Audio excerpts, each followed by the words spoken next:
ಪರಮಾಶ್ರಮಂ ನಿಜಂ ಭಜನ್ ಪಾರಮಹಂಸ್ಯಮಾಶ್ರಮಂ.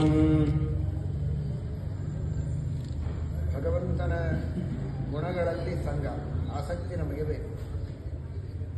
ಪರಮಾತ್ಮನ ಗುಣಗಳಲ್ಲಿ ಆಸಕ್ತಿ ಬರಬೇಕು ಅಂದರೆ ಜಗತ್ತಿನಲ್ಲಿ ಆಸಕ್ತಿ ಕಡಿಮೆಯಾಗ್ತದೆ. ವಿಷಯಗಳ ಭೋಗದಲ್ಲಿ ಮನುಷ್ಯನಿಗೆ ಆಸಕ್ತಿ ಇದ್ದರೆ ದೇವರಲ್ಲಿ ಆಸಕ್ತಿ ಬರೋದಿಲ್ಲ.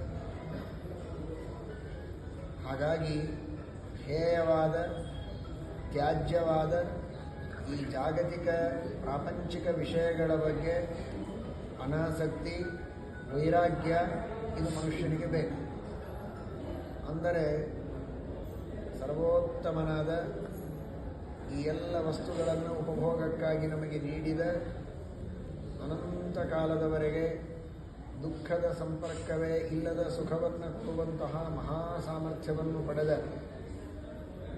ಆ ಭಗವಂತನಲ್ಲಿ ನಮಗೆ ಆಸಕ್ತಿ ಬರುವುದಕ್ಕೆ ಸಾಧ್ಯ ಇದೆ. ಅನನ್ಯ ಸಂಘ ಗುಣಸಂಗೀತ. ಪರಮಾತ್ಮನ ಗುಣಗಳ ಸಂಘ ಅಂದರೆ ಗುಣಗಳ ಬಗ್ಗೆ ತಿಳುವಳಿಕೆ, ಆ ಗುಣಗಳ ಬಗ್ಗೆ ವಿಶ್ವಾಸ, ಆ ಗುಣಗಳ ಬಗ್ಗೆ ಭಕ್ತಿ. ಇವು ಮೂರು ಬೇರೆ ಬೇರೆ. ನಿನ್ನ ಸುಗುಣಗಳ ನಂಬುಗೆ ನನಗಿಲ್ಲ ಅಂತ ದೇವರ ಗುಣಗಳನ್ನು ತಿಳಿಯದೇ ಇದ್ದವರು ಅನೇಕ ಜನ. ಕೆಲವರೆಲ್ಲ ಕೇಳಿ ತಿಳಿದಿರ್ತಾರೆ, ಆದರೆ ವಿಶ್ವಾಸ ಇರೋದಿಲ್ಲ. ಇನ್ನು ಕೆಲವರಿಗೆ ವಿಶ್ವಾಸನೂ ಇದೆ, ಆದರೆ ಆ ಭಗವಂತನಲ್ಲಿ ಭಕ್ತಿ ಇರೋದಿಲ್ಲ. ಗೊತ್ತು, ಎಲ್ಲವೂ ಗೊತ್ತು, ಆದರೆ ಆ ಪ್ರೀತಿ ಇಲ್ಲ, ಸ್ನೇಹ ಇಲ್ಲ.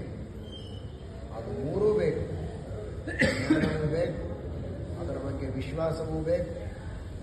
ಇಷ್ಟು ಪರಮಾತ್ಮನ ಗುಣಗಳ ಉಪಕಾರ ನಮಗಿದೆ. ಅವನ ಜ್ಞಾನ, ಉತ್ಸಾಹ, ಕಾರುಣ್ಯ ಇವುಗಳಿಂದ ನಾವೆಲ್ಲ ಬದುಕಿದ್ದೇವೆ ಎನ್ನುವ ದೃಷ್ಟಿಯಲ್ಲಿ ಆ ಗುಣಗಳ ಮೇಲೆ ನಮಗೆ ಪ್ರೀತಿಯೂ ಬೇಕು. ಅದಕ್ಕಾಗಿಯೇ ಶ್ರೀಮದ್ ಭಾಗವತದಲ್ಲಿ ಸಕರ್ಮನಃ ಕೃಷ್ಣ ಪದಾರವಿಂದಯೋ ನಿವೇಶಿತಂ ತದ್ಗುಣ ರಾಗಿ